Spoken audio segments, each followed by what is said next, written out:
Hi, my name is Roberto Sanchez, and today we're reading from selected scripts from AOS Life.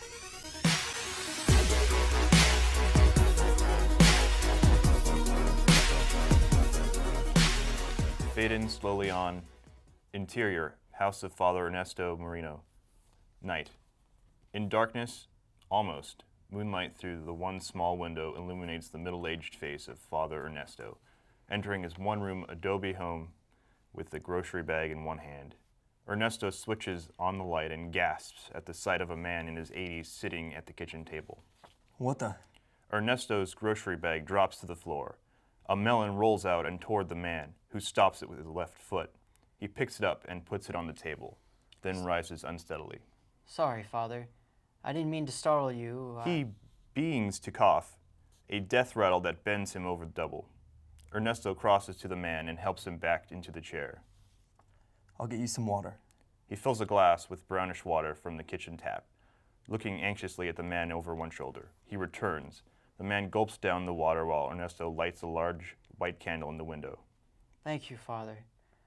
I now know I've chosen the right priest to seek forgiveness from. Ernesto sits down opposite the man, his back to the door. You wish to confess? The man hesitates and then nods. After a beat, Bless me, Father, for I have sinned. It's been many years since my last confession. What sins have you to confess? I killed a man for money and caused much pain and suffering. You knew this man? Everyone knew this man. His name was John F. Kennedy. in the distance, a dog begins a furious barking. The man looks up, startled at the sound. Ernesto looks over his shoulder uneasily at the door. We don't have much time. Forgive me, Father. I have sinned by... Ernesto puts up one hand to interrupt him. I don't understand. Lee Harvey Oswald killed Kennedy.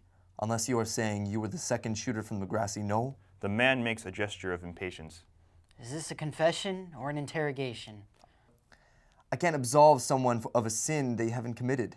The man thinks about that. Then Fair enough. he puts his hand on the melon. The fruit inside the melon is sealed, airtight. Fire a chunk of lead traveling 500 feet per second into it, and the melon barely even notices as the bullet enters, pulling all that juicy melon meat through with it. The fruit explodes out the other side, creating an exit wound, pushing the melon back towards the shooter.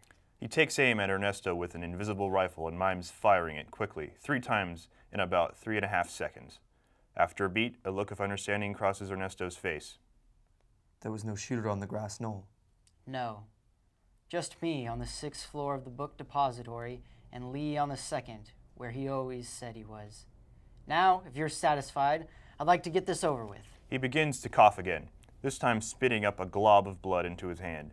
Ernesto rises with the man's glass. He crosses to the sink with his back to the man. You have killed others? We hear the sound of running water. The man shrugs. I'm good at what I do. Ernesto returns, hands the man a glass, sits. And you seek absolution for all of them? Not particularly. JFK was the big one. You could say he was my greatest hit. The man smiles at his own joke. He takes a sip of water. Scene.